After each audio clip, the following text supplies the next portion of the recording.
Hi, I'm Kevin Hetmanski from RC Car Action Magazine, and inside this box is a really cool new product from MiniPRO USA. It's an electric motor dyno. The dyno is designed to test 540, 550 motors, brushless, and it can even run outrunner motors.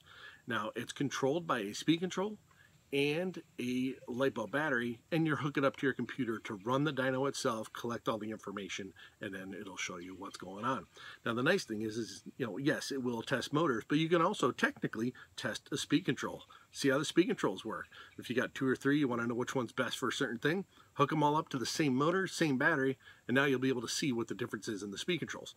What do the speed control settings do? You can do the same thing.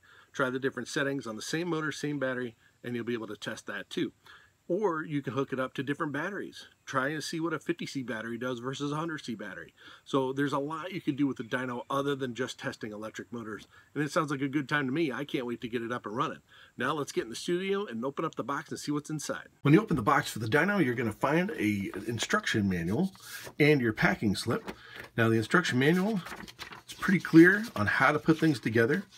Nice instructions that they give you here. Shows you everything you need to know to get the dyno up and running. Inside this foam protection is the dyno itself. Now on this side is the flywheel. The flywheel is basically what's going to do all the work. Your motor spins this up and the computer analyzes what's going on there and gives you your numbers. Now inside this aluminum housing is an aluminum flywheel that the motor will spin up through a pulley system.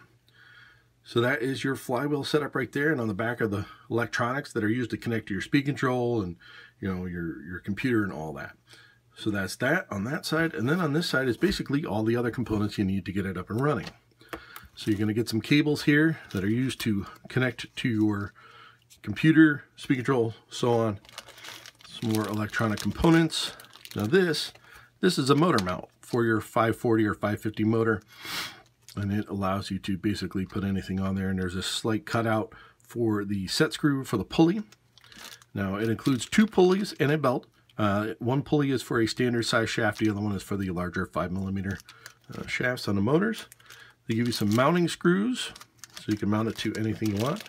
And this is the mount itself. Now this is basically used to mount the flywheel. So you mount the flywheel on this side, and then on this setup here, we'll open it up so you can get a better view. On this setup, they have some slotted holes. So these slots are used to mount your motor mount, and that allows you to adjust the position to get the belt lined up properly with the flywheel. These three holes are countersunk and are used to secure this to any surface that you want.